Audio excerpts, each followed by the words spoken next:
ფაროსანა საწინააღმდეგო ღონისძიებების შედეგად ფერმერებს სიმინდის მოსავალი სრულად შეუნარჩუნდათ. სურსათის ეროვნული სააგენტოს აზიური ფაროსანა საწინააღმდეგო მართვის ცენტრი სასოფლო-სამეურნეო კულტურების დაცვის მიზნით მავნებლის საწინააღმდეგო ღონისძიებებს ინტენსიურად ახორციელებს.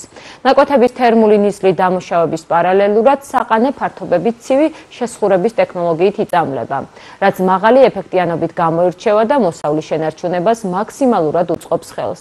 ღონისძიებები გრძელდება სასიმინდე კულტურების საგვიანო ჯიშის ნათესებშიც. სამუშაოების შედეგად თავიდან არის აცილებული სიმინდის დაზიანება, ნათესობის უმეტესობა უახლოვდება მოსავლის აღების პერიოდს და პრაქტიკულად აღარ არსებობს მცენარის დაზიანების რისკი. რაც შეეხება გვიან ნათესებს, ღონისძიებები მიმდინარეობს ინტენსიურად ინსექტიციდების ლოდინის პერიოდის სრული დაცვით. სურსათის ეროვნული სააგენტო წლებია მუშაობს საყანე მასივების შეწამვლაში, ცივი შესხურებით დღესაც მუშავდება. მოსახლეობა მაყოფილია და ფერმერები იმისთვის, რომ ასეთ მობილიზებულად კეთდება ეს საქმე და შარშან კარგი მოსავალი ჰქონდა. შარშან იყო არნახულის მოსავალი. კი, შეწამლეს ყველაფერი და შედეგი ჰქონდა, ერთი ის არ იყო დაზიანება და არაფერი. წელს კიდო კარგია, უკეთესია კიდო. მოსავალიც უკეთესია და რა ვიცი, ჩვენ ყვაყოფილები ვართ ამას.